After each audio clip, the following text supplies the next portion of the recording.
Just 2 years after Halloween kickstarted the upcoming slasher film boom, that explosion was made even bigger by the release of Friday the 13th. Clearly influenced by Halloween, the Friday the 13th franchise also brought to life a mute giant killer who preys on annoying teens. However, some people might not know that Jason Voorhees is actually not the killer in this movie. He does not appear as the main villain until Friday the 13th Part 2. In contrast to Halloween, this movie took more of a murder mystery type style, as the secret killer is picking off camp counselors one by one at a summer camp at Camp Crystal Lake. And even though the conception of the series in itself was inspired by Halloween, you could argue that this film inspired the future of the Halloween franchise. This film, in contrast to Halloween, had a lot more blood and gore, which you could see a lot more of in turn in Halloween 2, which came out the next year. It's also worth noting that this was the first ever independently made slasher film to get major distribution inside the United States, as there was a whole ass bidding war for the rights, which was won by Paramount for the US and Warner Brothers for international. And much like Halloween and a bunch of other horror franchises, unfortunately,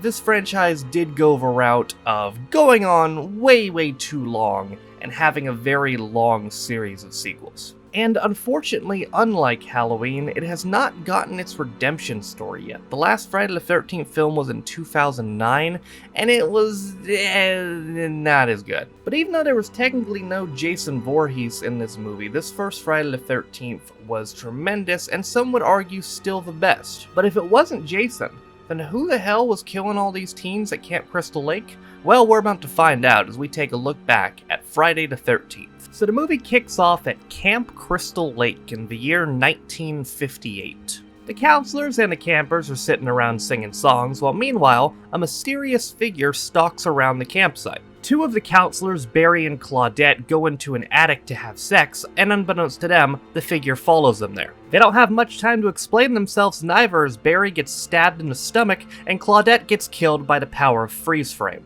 We now jump to what the movie says is present day, and the movie was released in 1980 but filmed in 79, so just pick one of those years. We meet a young hitchhiker named Annie, who's looking to get a ride to go to Camp Crystal Lake, where she's going to serve as a chef. A truck driver named Enos agrees to take her there, but they're interrupted by Ralph, a super crazy looking old dude, who warns them not to go to Camp Crystal Lake, because if they do, bad shit gonna happen. During the ride over there, Enos further warns Annie, telling her that there was an incident where a boy drowned in 57 and then 2 teens were killed in 58, but she's just like, dude, whatever, and he's just like, you stupid fucking kids. Meanwhile, at the camp, we get introduced to a bunch of new characters: camp counselors Ned, Jack, Bill, Marcy, Brenda, and Alice, as well as Steve, who is the owner of the camp. The camp is set to reopen in 2 weeks, so they get to work on refurbishing it. Also, I have to note that one of the camp counselors, Jack, is played by Kevin Bacon in his second ever major film role after debuting in Animal House 2 years earlier. So they continue cleaning up, but Steve decides he needs to leave and go get supplies, but he warns them to finish up as soon as they can because there's a thunderstorm approaching. Meanwhile, Annie is still walking her way to the camp, but she hitches a ride on a Jeep with an unknown driver. And man, this Jeep is zooming. In fact, it's zooming so fast they go right past the entrance to the camp. Annie begins to freak out when the Jeep driver won't pull over, and she just decides to yeet her way on out of there. Annie then begins to run through the woods with the car driver chasing her. Unfortunately, she gets caught and promptly gets her throat slit. Meanwhile, back at the camp, the counselors are having fun on the water until, oh no, Ned's drowning, but just kidding, he wasn't drowning, it was a prank,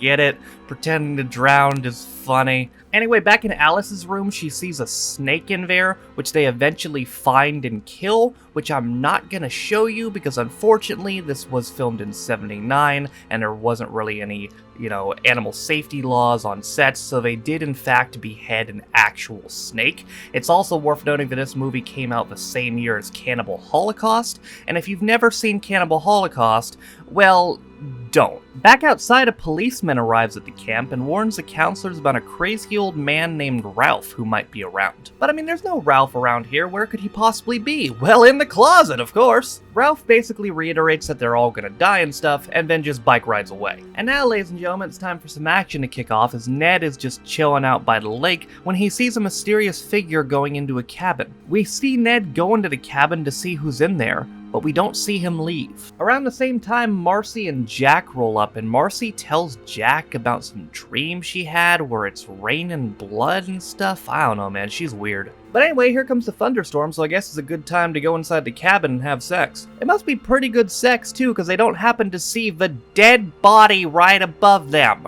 Poor Ned. After some good old fucking, Marcy leaves Jack alone to go use the bathroom. Some blood from the top of the bunk then drips on Jack's face, but before he can react, he gets pierced through the throat by a McFucking arrow. Not a bad first movie death for Kevin Bacon, I gotta say. Meanwhile in the bathroom, Marcy is freshening up, but she keeps swearing she can hear something. It's probably nothing though. Nothing but an axe to the fucking face! Back in the main cabin, Bill, Brenda, and Alice are playing Strip Monopoly of all things, but the game is cut short when Brenda realizes she needs to go lock up her cabin. Steve, meanwhile, is making his way back to the camp, but unfortunately his car breaks down. Luckily for him, a cop shows up and decides to give him a ride the rest of the way. Back in the camp, as Brenda is turning in for bed, she hears someone calling for help from outside. She makes her way to the firing range where the lights turn on, and then she's promptly killed off screen, as all we hear is her scream. At this point, Alice and Bill are starting to get just a little bit suspicious, so they decide to go and investigate. And they find a number of things. They find the axe in Brenda's bed,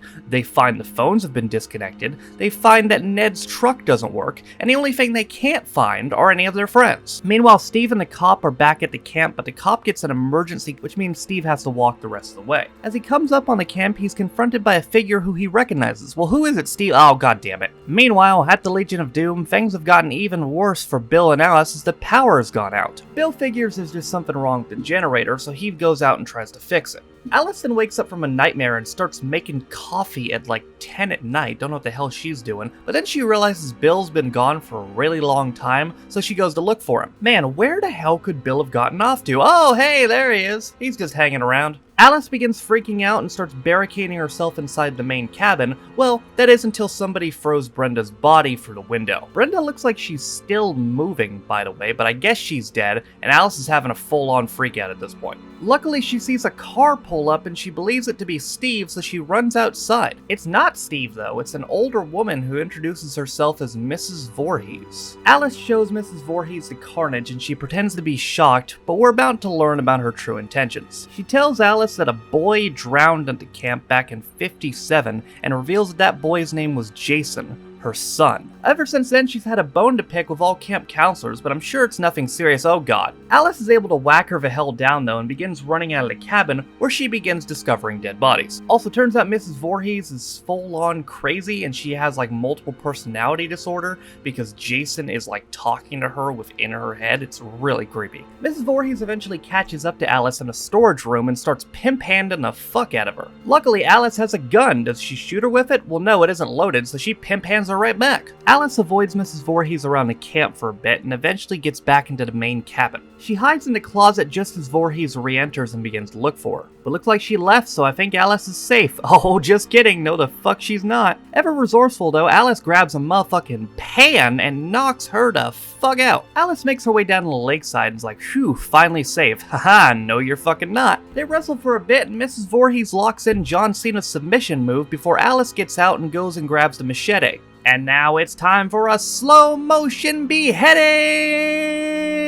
Well, you did it, Alice. You won. She's just fucking exhausted at this point, so she's like, screw this. I'm going out to the lake. Nobody can hurt me on the lake. The next morning, the police arrive and call out to Alice as she wakes up, but Mick fucking surprise, it's Jason's corpse here to fuck yo shit up. Or was it, as Alice wakes up screaming in the hospital? A police officer confirms to her that all her friends are dead, and she asks him about Jason. The police officer tells her that they never saw a boy there, which can only mean one thing. He's still there. You know, you never know what you're gonna get when you watch older films, because sometimes they just don't hold up as well, especially films in this genre, but I gotta say, this movie holds up incredibly well 40 years later. For a movie of a relatively new cast, which was common for slasher films back then, it's very well acted. I mean, we had a young Kevin Bacon in it, for Christ's sake. And it's intriguing because I'm willing to bet most people don't even know that the Friday franchise started like this. They probably figure, oh, it was just Jason from the beginning and didn't start with a murder mystery movie, but it sure as hell did,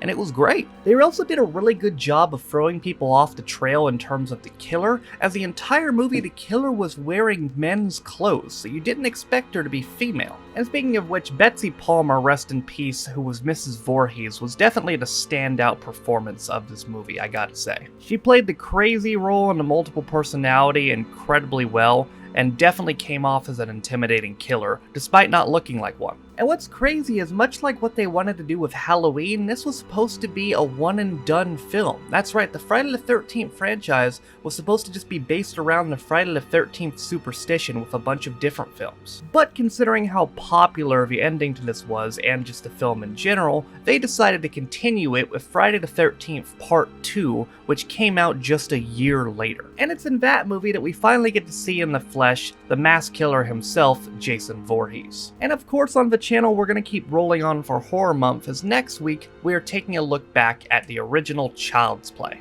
In conclusion though, ladies and gentlemen, even though the Friday the 13th franchise is most well known for Jason Voorhees, it didn't start off that way. And if you've never seen this movie, or if you know someone who's never seen this movie, I would show it to them, because it was a hell of a beginning. And even though, as we know, this franchise went to a weird place with multiple sequels, as most horror franchises do, this was a hell of a start to not only the franchise, but the story in itself. But that, ladies and gentlemen, is going to do it for my Friday the 13th look back at Friday the 13th. We will get to Part 2 sometime here down the road, but if you liked the video, be sure to like it. If you didn't like it, don't. All my social media links are in the description down below. Thank you to all 54 of my patrons currently named in the description for your constant support of me and all my channels. With all that being said though, my name is Noah Taft. This has been my look back at Friday the 13th, 1980, and I'll see you guys next time. Bye.